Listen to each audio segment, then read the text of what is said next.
The ability to disagree with your interlocutor, with respect, with a smile, goes a long way.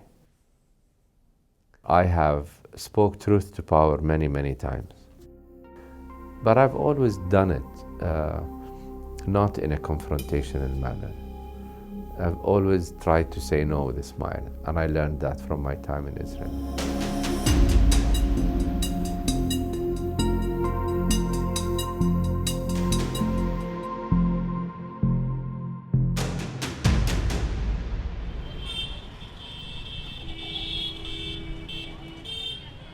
So I come from Jordan. I was born and raised in Amman. My father was an East Jordanian who came from a city near Amman called Salt. And my mother was a Palestinian who came in '48 from Jaffa. They met in Amman after the war, and here I am. So my mom was born in 1925, so she was 23 years old when she left Jaffa. She left because of the Arab-Israeli war, of course.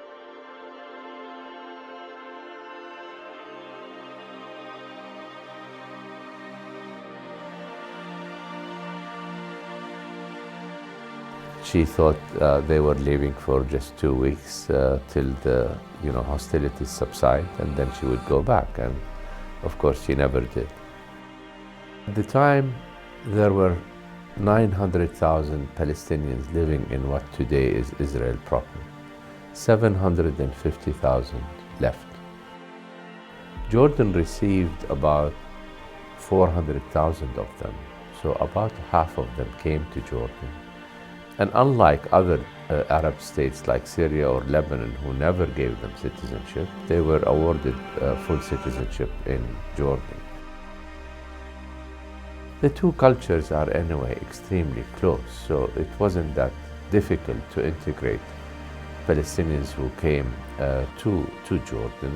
We speak the same language, we have the same habits and cultures, so it wasn't that difficult to integrate them.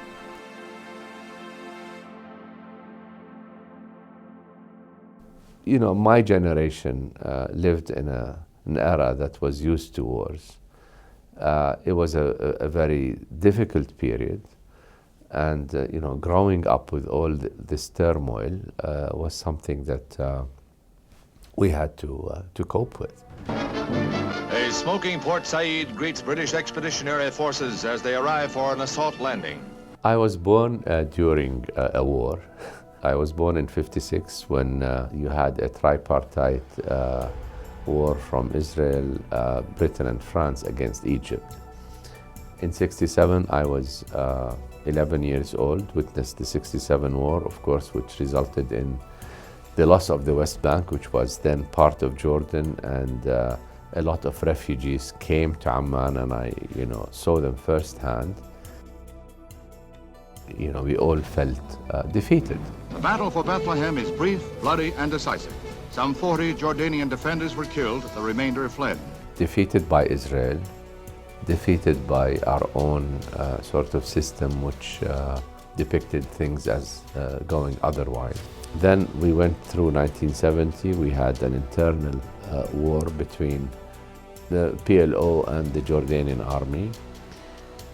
In '73, I went to college where the '73 war took place between Egypt and Syria on one hand and Israel on the other. Some scars do last a long time. I remember I was sleeping when a bullet came through the house and hit the wall above my head. So all of this was traumatic, there's no question. In a way, it toughened us up also. I got a PhD in computer engineering. Halfway through that, I started feeling that engineering was not my calling. So I started drifting. I wrote in the university paper first in the US. When I went back to Jordan, I started writing in a Jordanian daily in English. And my writings took a very increasingly both liberal and critical tone. I wrote about social issues, gender equality, And then I found myself increasingly drifting to political issues. I held, and still do, liberal views on the need to open up the political system, the need for inclusion and democracy. And I wrote increasingly about that at a period when there was a lot of restrictions on press freedoms. Still, my writings became increasingly critical until a time when the government just could not tolerate them. Because I wrote something basically that disagreed with a king's decision then, which was unheard of. The minister called me to his office and said, the cabinet took a decision to stop you from writing because you're a government employee and you need a permit to write. Which was technically true, but I was writing for 6 years and nobody asked me for that permit. I turned to leave his office and then he said, stop. He said, the official part of the meeting is over. Unofficially, I want to tell you that you're the bravest man in the country today. A year after that, a liberal prime minister came to power and I suddenly got a call from his office to go see him. And I did, and he said, I'd like you to be my spokesman. I was thrilled at the opportunity. You know, I always wanted to change careers. I did not know how and in what way. And my dad was not happy at all. He said, oh, you're wasting your career. You have a PhD in computer engineering. What do you want to do in politics? But I did it. I did it for a year. And a year later, the same prime minister asked me to go to Washington and head the information arm of the embassy. And so I got a crash course by trial and error on how to deal with the US media and how to deal with the US Congress in a very hostile environment. But I learned a lot from it.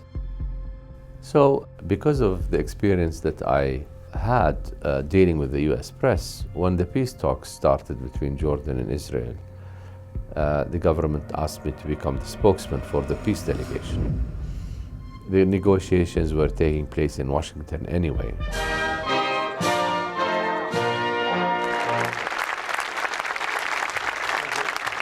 As this century draws to a close, a new era of peace opens before us in ancient lands as brave men choose reconciliation. So I did that for 3 years until we signed the peace treaty between Jordan and Israel. King Hussein asked me to become the first ambassador there, and frankly, I was not prepared for that. To me, it was one thing being the spokesman, but another thing to be the ambassador, to go live in what, in a place I considered an enemy. I and all Jordanians. So I said no to the job 3 times, but the king would not take no for an answer. And in the end, I took the decision to go because I did not want to feel that I chickened out of a difficult assignment. In the end, I was representing my country.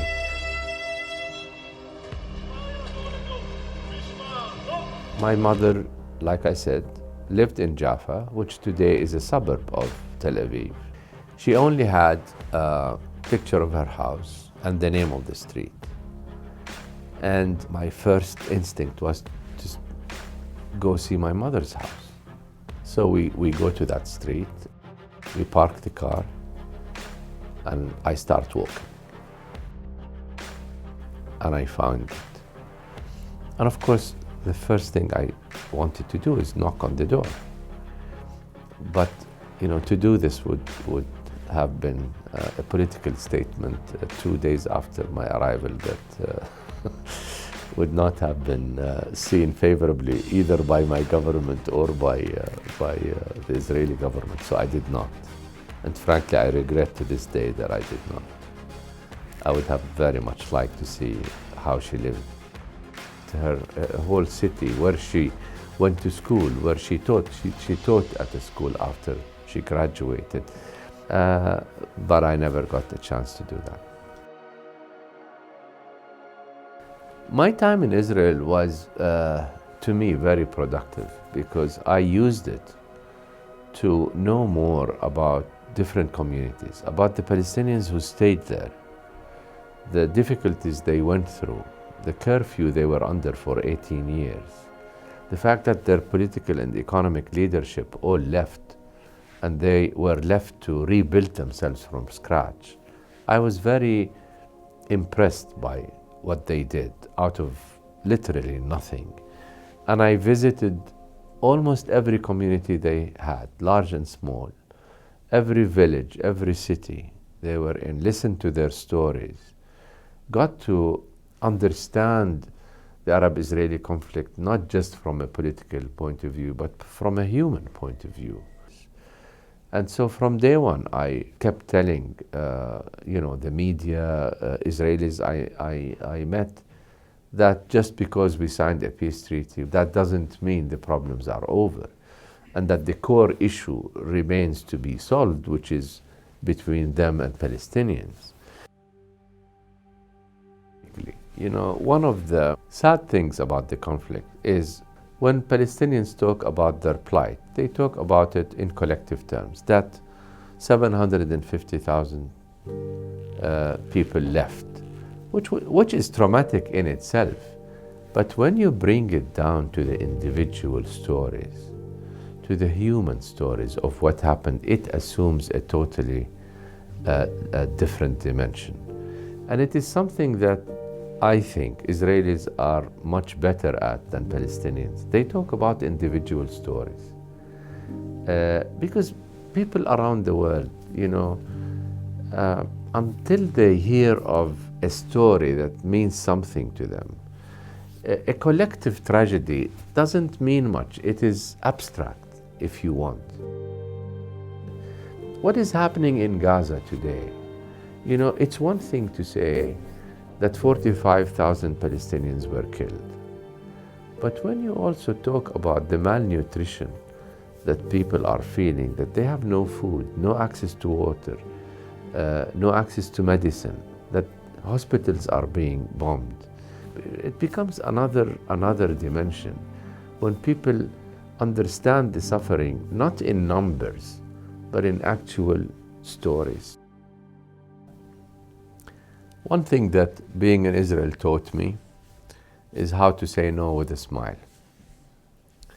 So you don't have to agree. In fact, most of the time you're disagreeing with your enemy. But if you want to make peace, of course, you don't make peace with your friend. You make peace with your enemies. You need to tell the story in a candid way, but not in a way that aggravates the problem even further. And I have a lot of faith in the new generation, which thinks differently, is not bound by issues of the past to the extent we were. A generation that believes in equal rights, no matter, whether they are applied to men and women, whether they are applied to Christians, Muslims, or Jews, or whether they are applied to Arabs and Israelis. This is a generation that might not always understand or know about the history of the conflicts in the region.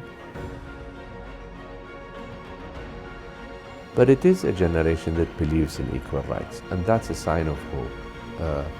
And I think that alone gives me hope for the future.